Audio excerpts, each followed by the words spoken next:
Hello friends, मैं सुष्मिता आप सभी का स्वागत करती हूं हमारे YouTube channel target for IQ में।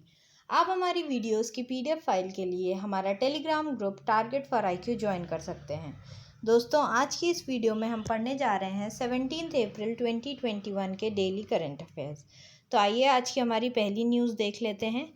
इंडिया ने एग्रीमेंट साइन किया है फ्रांस के साथ ताकि वो इंडिया के पहले ह्यूमन स्पेस मिशन जो कि है गगनयान, उसके लिए कॉपरेशन और कुछ इक्विपमेंट्स प्रोवाइड कर सके। ओके, तो इंडिया की स्पेस एजेंसी इसरो ने एक एग्रीमेंट साइन किया है फ्रांस की स्पेस एजेंसी CNES के लिए, ताकि वो first human space mission Gaganyaan में उनकी हेल्प कर सकें।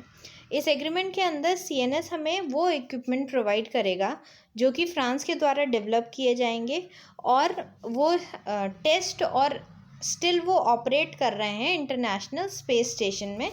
तो वहाँ पे जो एग्रीमेंट्स हैं जो कि वहाँ पे जो इक्विपमेंट्स हैं जो कि फ्रेंच द्वारा डेवलप किए गए हैं, टेस्ट किए गए हैं और वहाँ ऑपरेट कर रहे हैं, तो उनको इंडियन क्रू जो वहाँ जाएगा वो यूज़ कर सकता है।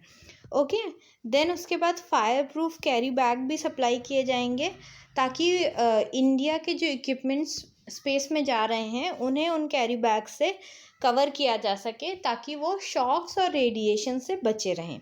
Okay, CNES Indian flight physicians को भी ट्रेन करेगा और कैपकॉम मिशन कंट्रोल टीम भी फ्रेंच फैसिलिटीज़ में ट्रेन की जाएगी। ओके, तो इन सारी चीज़ों के लिए इंडिया ने फ्रांस की स्पेस एजेंसी CNES के साथ एक एग्रीमेंट साइन किया है। नेक्स्ट हमारी आज की न्यूज़ है, इंक्लूसिव इंटरनेट इंडेक्स 2021 लॉन्च किया गया।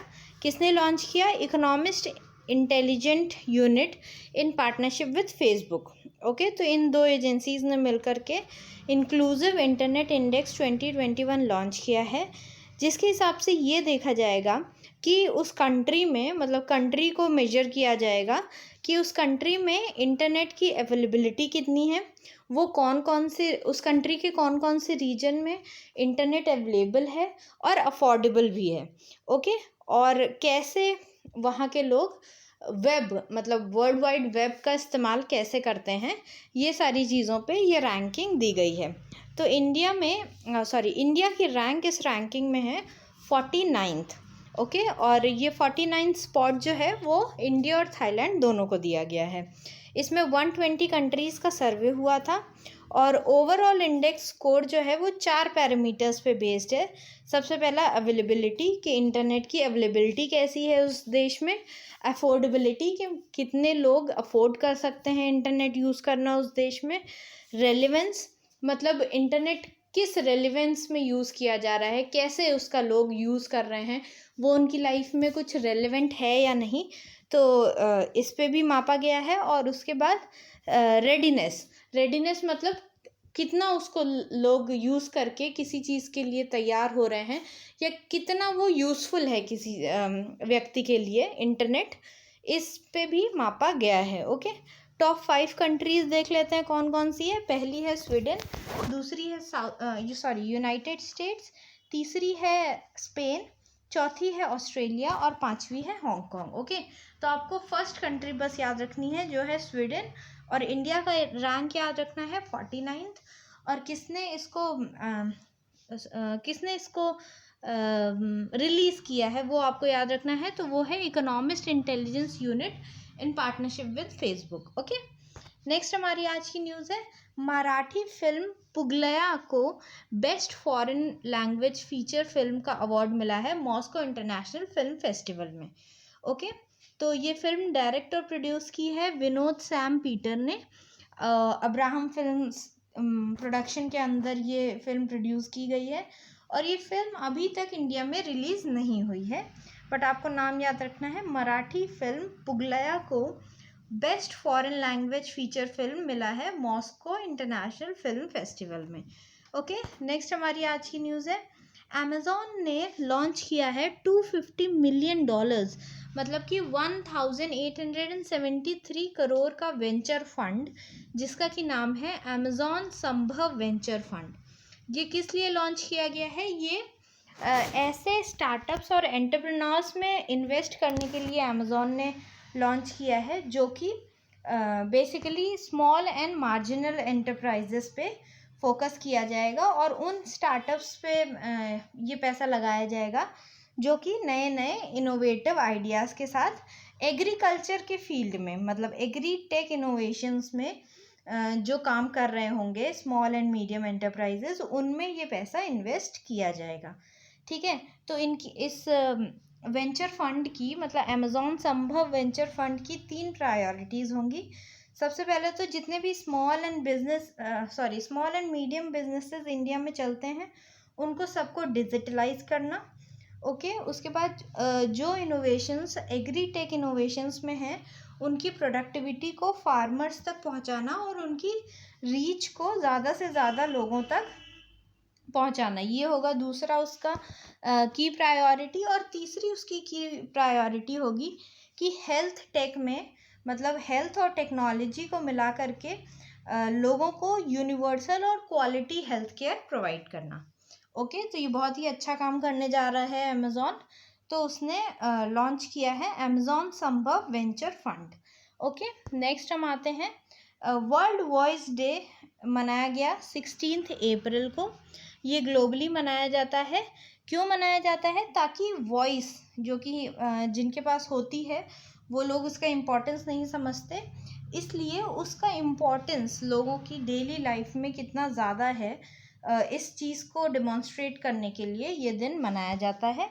और इस दिन का थीम क्या था 2021 का? One world many voices. Okay, तो आते हैं अब नेक्स्ट न्यूज़ पे। हमारे लोकसभा स्पीकर ने 19 अप्रैल की जो मीटिंग है उसको वर्चुअली करने को बोला है because of the covid situation. तो कोविड की सेकेंड वेव है इंडिया में जो कि बहुत ही ज़्यादा क्रिटिकल है और बहुत ही ज़्यादा बच के रहिए आप लोग, सब लोग जितना कोशिश कर सकते हैं आप लोग सब लोग घर में ही रहिए, घर से ही काम करिए और अच्छे से पढ़ाई करिए। तो लोकसभा स्पीकर ओम बिरला जी ने शेड्यूल की है एक वर्चुअल मीटिंग जिसमें कि लेजिस्लेटिव बॉडीज़ जितनी भी हैं इंडिया में उनके प्रिसाइडिंग ऑफिसर्स आएंगे और भी बहुत सारे लीडर्स इस मीटिंग में पार्टिसिपेट करेंगे। इस मीटिंग में बेसिकली चर्चा की जाएगी जो कोविड-19 सिचुएशन इंडिया में है उसके बारे में, और पब्लिक रिप्रेजेंटेटिव्स, मतलब जितने भी एमएलएज एंड एमपीज़ हैं उनकी क्या रिस्पॉन्सिबिलिटी और रोल होना चाहिए इस पैंडमिक में। ओके, तो ये मीटिंग ऐसा एक्सपेक्ट किया जा रहा है कि ये मीटिंग अटेंड करने में कौन कौन से लोग शामिल होंगे?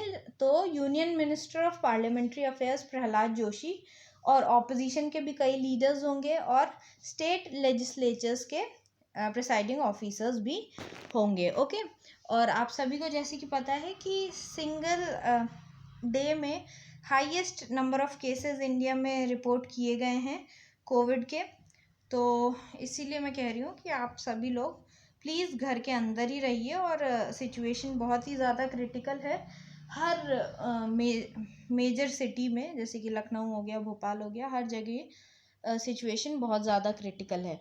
नेक्स्ट हम आते हैं हमारी न्यूज़ पे, ये भी कोविड से रिलेटेड है। अभी हमने देखा था कि थर्ड वैक्सीन जो है वो इंडिया ने अलाउ कर दी है कोवैक्सिन और कोविडशील्ड के बाद। तो वो कौन सी थी? रशिया की स्पुतनिक वी। तो उसका पहला बैच जो है वो आएगा इंडिया में अप्रैल में ही, ऐसा इंडियन एम्बेसडर ने इन्फॉर्म किया है। और जो इंडियन एम्बेसडर हैं उनका नाम है बाला वेंकटेश्वर वर्मा। इन्होंने ऐसा बोला है कि अभी जो currently 50 million doses per month आएंगे और उसके बाद इनकी ग्रेजुअली जो है इनका प्रोडक्शन भी इंडिया में बढ़ाया जाएगा और जो एक्सपोर्ट करेंगे हम रशिया से उसका भी नंबर बढ़ाएंगे हम। ओके, तो आपको बस ये याद रखना है कि स्पुतनिक वी की पहला जो बैच है वो इंडिया में इस मंथ आ जाएगा। अब आते हैं हमारे एमसीक्यूज़ पे। तो आज का पहला एमसीक्यू है 2021 इंक्लूसिव इंटरनेट इंडेक्स में इंडिया की रैंक क्या है? तो आपने इसी वीडियो में पढ़ा है तो इसलिए आप कमेंट सेक्शन में कमेंट करके मुझे इसका आंसर बताएंगे। नेक्स्ट आते हैं, India has signed an agreement with which country for cooperation in India's first human space mission Gaganyaan. तो इंडिया की पहली ह्यूमन स्पेस मिशन गगनयान में किस कंट्री के कॉपरेशन के लिए इंडिया ने एक एग्रीमेंट साइन किया है? तो वो भी अभी हम लोगों ने पढ़ा, बट इसका आंसर आप सभी लोग अभी भी बता सकते हैं, तो वो है डी, फ्रांस। नेक्स्ट हमारा जो एमसीक्यू है वो है, Joseph Jouthe has recently resigned as the prime minister of which country. तो इसके ऑप्शंस हैं आपके पास, हैती, ग्वाटेमाला, क्यूबा और मोल्डोवा। तो इसका करेक्ट आंसर है ए, हैती।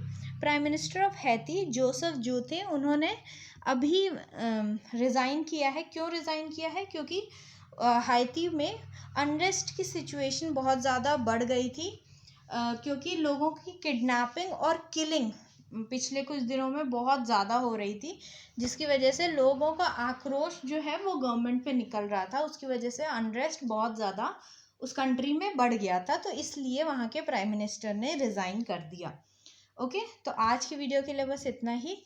आपको जो भी कुछ इंग्लिश में ना समझ में आया हो वो प्लीज़ आप कमेंट सेक्शन में कमेंट करिएगा, मैं हिंदी में उसको ट्रांसलेट करके आपको बता दूंगी। सॉरी, आज मैं इंक्लूड नहीं कर पाई हिंदी वाला।